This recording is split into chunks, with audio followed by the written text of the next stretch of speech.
Today, we're going to be talking how to turn one deal into way more deals so you can earn more money while working less and essentially just build a better copywriting business where you can create predictable, reliable, and income that you can actually depend on, right? Because having a good standard of living only comes from having income that you can rely on. If you want a nice car, you want a nice house, that all comes back to the health of your service based business and how popping your pipeline is, right? Now, acquiring new business can be difficult, and 90% of that work you're not getting paid for. You're not getting paid to prospect, you're not getting paid to send cold emails, you're not getting paid to jump on sales calls. Whereas upselling work that you're already getting paid for into more premium work, more projects across different departments, or even generating referrals, that's a much healthier and a nicer life to live as a copywriter. Okay, so today we're going to be talking about upselling. We're going to talk about everything you actually need to do to create upsells and how to do all of that same stuff to generate referrals. All right, so the first step here, though, and the most important step that most people get too excited to do and skip past, is just smashing your job first. Okay, actually want for the business. Think about results, think about low hanging fruit, think about quick wins, because proving competence in your first role is basically like that gives you built in trust, that gives you the best rapport possible. Okay, because now they see like, okay, well, what else can you do? Can you handle this? Can you handle that? But if you don't do this first and you get excited, you get commission breath and you start skipping ahead trying to generate referrals, upsell into future business, and they're going to be like, bro, we hired you to clean the list. You haven't even cleaned the list. Okay, so smash your job first. This is absolutely crucial. Next is identify the real bottleneck. Okay, now I say the real bottleneck because a good 75% of the time, the client doesn't really know what they need. They know they need something, fixing with their marketing, but they might hire you to just fix like a slice of the problem. We want to figure out what the real problem is. Okay, so let's say you're an email list manager and they hire you to manage the list. Funny that. And you increase open rates, you increase click-through rates, but once they click through to the next page, conversions are dropping, so you've got way more traffic to the page, but all of that extra traffic you've generated isn't translating to applications, calls booked, sales, whatever it is, right? So the real bottleneck is what happens after your work. Okay, and so if you can show that, like, look, we've increased click-through rate, we've increased open rates. However, I'm noticing a big drop-off on the page after. I think we need to take a stab at that. You can see that that's identifying the real problem, and we're smashing our job first and thinking about results for the client, wanting better for them. So again, it comes into the framing. We're going to talk about that later on.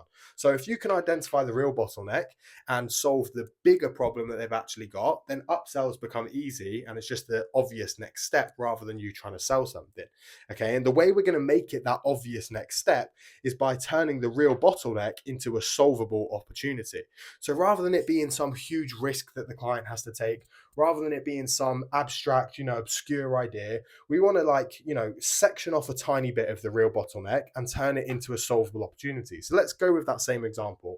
You've increased click-through rates, but the page isn't converting. Well, maybe you create a solvable opportunity by giving them some headlines to test.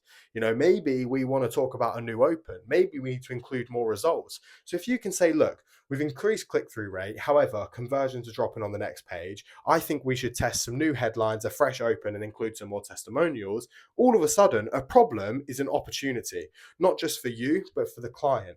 Okay, and so this is how we're going to create the reciprocity effect. Now, this is so wired into our psychology, it's crazy. If you've seen The Office and you've seen the scene where Dwight and Andy keep going back and forth because they're doing favors for each other and they don't want to owe the other one a favor, that sums up the reciprocity effect, perfectly. Because anytime we give something to someone, they naturally want to give back. It's in our human psychology. We're wired to think this way. And so if you give the client something for free, even if they don't give it back right now, in the back of their mind, they're going to be thinking, how can I give back to this person? So again, let's go with the same example. You've identified the real bottleneck as being the page after that your emails are sending people to. You've created a solvable opportunity by saying, look, we need 3 new headlines to test, we need a new open, and we need to include some testimonials. Well, how about we just get this reciprocity effect going for us by doing those headlines for free, and maybe doing the structure of the new open and including where on the page you would give suggestions for the testimonials. And then all of a sudden it's like, oh, okay, this guy not only knows what he's doing, not only does he care for the business, but he cares so much for the business that he's willing to just go off his own back and do it for free and start the process for us. that creates reciprocity. That creates the feeling where they want to give back to us. And again, we're not doing this as some dark lord tactic. We're doing this to become a strategic partner that the team can rely on, and to show that we really actually care for the client, care for the business, care for the revenue. Okay, now this is what helps our framing, because if you come in, you haven't smashed your job, and you just want to make more money, the framing of that conversation is, can you pay me more? It's awkward, it's sticky, there's friction, there's resistance. Whereas if you've, identified a real bottleneck, you've smashed results and built trust, and you've showed where there's a new solvable opportunity and given them a little bit of that, the framing now is just the obvious next step. It's okay, he's already got us results. He's already identified how to turn those results into more results. In fact, not only has he done that, but he's started it already for us. The framing is just, okay, how much does it cost? How can we get going? Because you framed yourself as someone that's here to help, not someone that's here to take. So this is super important, and this is where most people get stuck. All right. So if you smash your job, identify a real bottleneck beyond your job, turn that bottleneck into an opportunity. So it's not a risk and a problem, it's a solution. You create the reciprocity effect by starting this flywheel and giving them something for free. And then you frame it as, look, do you want me to take a stab at this? Because this is going to fix this initial job that we were looking to do anyway. This is the real problem. That framing is much easier to say yes to, because they're not saying yes to giving you more cash. They're saying yes to solving this opportunity that's actually going to get them to the dream state that they hired you to get them to in the first place. Okay, so this is really, really crucial. Now, again, if you do all of this and you get a great result for the person, that is the perfect time to ask for a referral.